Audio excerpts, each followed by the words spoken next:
Yeah, what's going on? It's Momo Head Movement TV, Halamala Chalavella with the main man Eddie Hearn. How are you doing today, bro? Doing very well. KELL BROOK'S Rafa press conference. Just quickly talk through the fights. Yeah, I mean, look, this is a final eliminator for KELL at 154. The way that he's made the weight for this fight, he could weigh 147 tomorrow. He won't. Very chiselled face. Yeah, it looks great. But when KELL BROOK'S on it, and when he's focused, and when he's motivated, and when he's happy, 147 is not so much of a problem. But all those things, he hasn't been over the years, and it's been a major problem. If he can stay focused, I think he can have a charge at 147. So we'll see how he gets on with Zerafa on Saturday night. Some great fights on the card. Josh Kelly against David Avician is a brilliant fight, a massive step up. I think a lot of these guys, and maybe it's our fault because of the hype we give them, the public just presumes, like you look at the odds and he's like, I don't know, 6 to 1 on. Like, social media as well. Yeah, Avician, yeah, people say, oh, rubbish card, who's David Avician? It's like, no, you have to understand, this guy's a quality fighter and he's tough as nails. John O'Carroll, who is becoming one of my favourite personalities in the sport, as a final eliminator with Fremois, long-standing European French champion.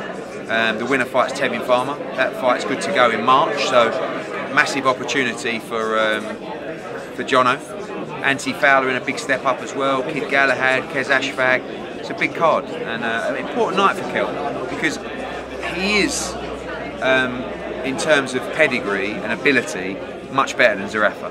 But Zerafa's quite a tough little fucker. And if you watch a Quinlan fight, he was standing and having a go with a big middleweight. So he's got a good pullback right hand. Yeah. And but KELL is, I think, you know, I know people think I talk bollocks when I say I believe he can be a pound for pound great fighter. I do, and I just think if things had been different in his career, he would have been. But he's made mistakes. He's been ill-disciplined, and it's taken him this long to actually grow up and say, do you know what? I'm on it. I want to make the most of this, and it's great to see him doing that, even at this stage in his career. Speaking of KELL BROOK, did you manage to watch the Jarrett Heard versus Relborn fight? I think the opinions kind of changed. People think that Brook can now beat Jarrett Heard. I think they built him up to be... The problem with Jarrett Heard is he's a massive 154 pounder, and KELL is a small to medium light middleweight. But he's a massive welterweight. But it's okay being a massive welterweight if you get to 8 or 9 rounds and your tank empties, which happened in the Errol Spence fight. So Jarrett Heard is a good fight, but a tough fight for KELL BROOK. I like him at 150, 151, but obviously that's not really the name of the game. So you know, I do see him in big fights at 154 and 147, but I think his mindset at the moment is definitely 147. 147. Obviously, he said that Amir Khan's mugging you off. What's your response to that? Maybe he's right. Maybe he's right. I mean, look, I only want Amir Khan to fight KELL BROOK. So I don't. I'm not saying the Terence Crawford fight's a bad fight, but I know about the negotiations for that fight. I know about the numbers, but I'm not really pushing that fight. I don't really want that fight.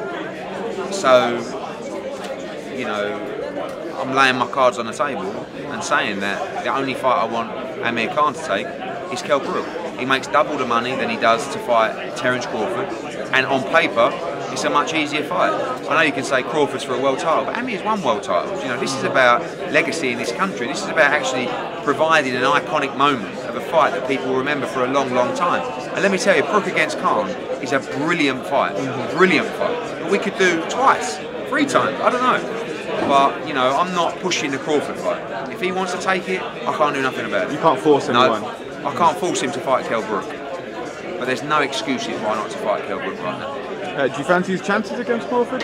I think it's a very, very, very tough fight. I think Crawford is...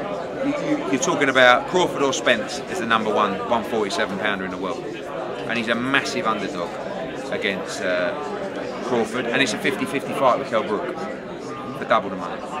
So, well, there you have it. Quickly moving on to the heavyweight scene, Tyson Fury versus Deontay Wilder. Obviously, everyone knows shocking decision. You said it yourself. What do you think they should do? Should they run back a rematch or? I think the rematch is there for him. It's a bigger fight than the first fight. I think they're talking about doing 250 or 300,000 pay-per-view buys in America, which I don't like to criticise because I've done that. But it's poor, but it's good if you look at like Ward, Kovalev and these kind of numbers. So the rematch for them is bigger.